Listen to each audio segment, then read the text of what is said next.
30 years industry పేరిట మంచి గుర్తింపు తెచ్చుకున్న సినీ నటుడు పృథ్వీరాజ్కు ఊహించని షాక్ తగిలింది. విజయవాడ స్థానిక ఫ్యామిలీ కోర్టు అతడికి బుధవారం నాన్ బెయిలబుల్ అరెస్ట్ వారెంట్ జారీ చేసింది.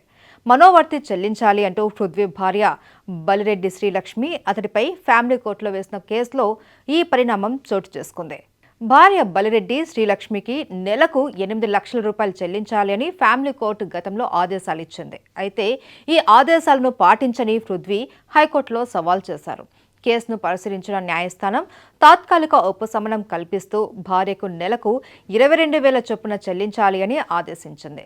అప్పటి వరకు ఉన్న బకాయిలు మొత్తం చెల్లించాలి అని స్పష్టం చేసింది. అయితే పృథ్వీరాజ్ హైకోర్టు ఆదేశాలను కూడా ఖాతరు చేయలేదు. దీంతో భార్య శ్రీలక్ష్మి తన న్యాయవాదులు సుంకర రాజేంద్ర ప్రసాద్, పష్ప రమేష్, సిహెచ్ వడ్డీకాసులను సంప్రదించి ఫ్యామిలీ కోర్టులో పిటిషన్ వేశారు.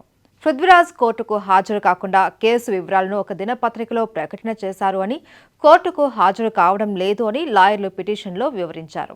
ఫ్యామిలీ కోర్టు జడ్జి బుధవారం పిటిషన్ను పరిశీలించారు. పృథ్వీరాజ్కు నాన్ బెయిలబుల్ అరెస్ట్ వారెంట్ జారీ చేశారు. దీంతో పృథ్వీరాజ్ చిక్కుల్లో పడ్డట్టయింది.